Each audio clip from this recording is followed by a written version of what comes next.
In some countries, doctors and nurses are being asked to offer euthanasia to the sick, poor, and homeless, even before giving proper care. With healthcare being unreasonable and housing of unaffordable, this option is being normalized. What should Muslims do to protect their faith and uphold the sanctity of life in such environments? Stay away from those doctors. When you go to the office and they suggest, how about we kill you? Say, no, things like, I'm going to live a little bit longer and I'm going to start eating some olives and some little bit of simple barley bread and yeah, so stay away from their system. The more you go into their system, the more they're going to grab you. So to a minimal amount and try to find pious people who will look after you and have belief. Somebody that's not pious and doesn't have belief, they're locked in that system and they believe the system. And if you talk to them and say, oh, well, won't this make a problem? No, it don't make a problem. You see, you're lying, it does make a problem. So you have to find in anything we do, we have to have people who believe.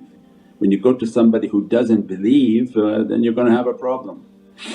Then you have to be a stronger person and study and listen to what they say and kind of negate the 2-3 things that you don't agree with.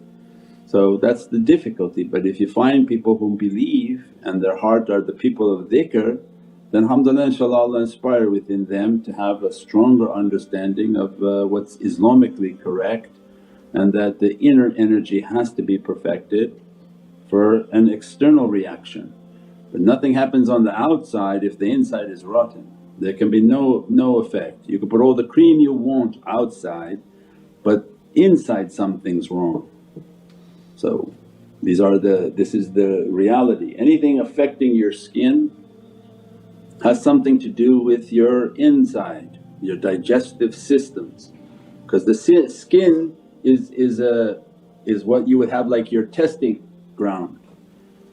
Look at the beauty of Allah's system, that if something inside is wrong, Allah's Qur'an is what? We show you inside and outside. So that same is for the insan. We show the signs on the outside and we show you signs inside. So anything happening wrong inside, how would you know without Allah's rahmah? Imagine there was no MRIs. So for how many 7,000, 10,000 years Allah's mercy is what? If something wrong inside of you, it manifests outside of you so that you could see it and understand something's wrong in here. Otherwise everybody would go through life with beautiful complexion and skin and just die. Well, that wouldn't be a rahmah.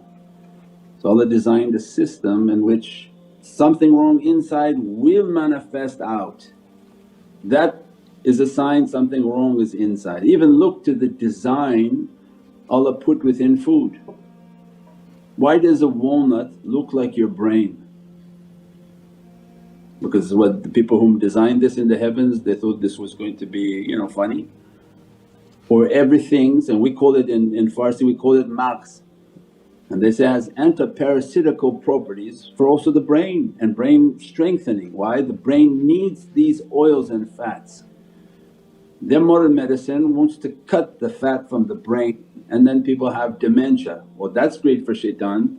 If a whole bunch of people have dementia, they don't know where they're coming, what's their name. Well, okay, that's not a threat anymore because they all have dementia. But why would they want dementia? So then Allah make the walnut to look like a brain, so you don't have to think about where it's going to help. So why are the grapes? Do they have anything to do with your blood or your lungs? Look at all of the different food and fruits. Why are they in the image that Allah put them in that image? Why? Because it has a benefit for the body and it's an obvious benefit. Then the spiritual, we said before, were from awliya. They would go to spiritual people and say, this leaf has a benefit. So scientists now even trying to figure that out, they found orangutans in the wild chewing certain leaves and putting the leaf on their body for infections. So how the orangutan or monkeys and gorillas would be inspired to find a specific leaf in which they have to chew it, mix with their saliva and then put it on a wound for fixing, like an antibiotic or an ointment thing. They found that and they copied it because the orangutan and the gorilla was more inspired by than them. This is the nature of creation. Allah gives to every creature an ability to heal itself, defend itself, and there's a whole pharmaceutical thing happening in the jungle. So yeah, this is the greatness of Allah inshaAllah.